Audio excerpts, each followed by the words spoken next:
Okay, in this video I'm going to take you through a couple of scenarios of the ad hoc, which is isolating students at a subject level. So let's start in the subject area. Now I've got an exam grade point trend on here for 4 years worth of A-level data.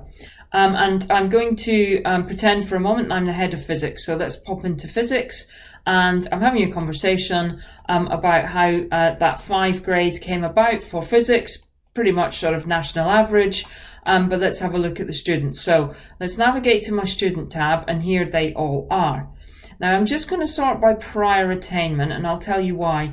I've got 2 students in this group that I've really been concerned about since the start of year 12.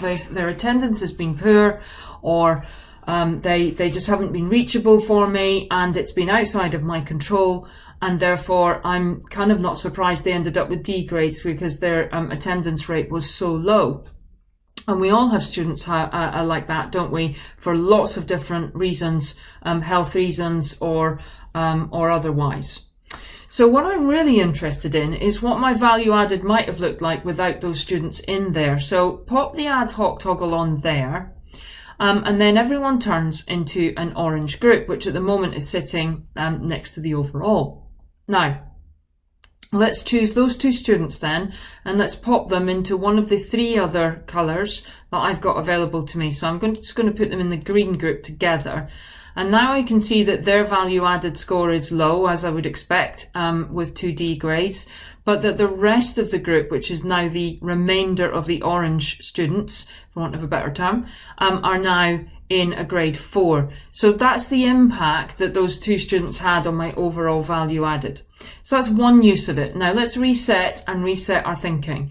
If this was an in-year monitoring point and I wanted to target specific students and wanted to look at how their progress was at any given point in the year, I could use this same functionality here to do that. So for example, let's sort by those students that I'd personalized targets of A or A star for.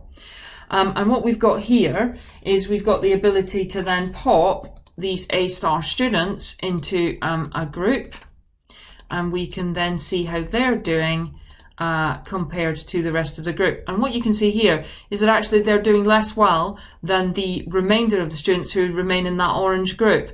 And so what I've got now is an indication that my A grade students are really not making that progress, or those that I'd targeted at an A grade. What am I going to do about it? So just 2 examples. I'm sure there are many more examples, with 2 examples of that ad hoc functionality.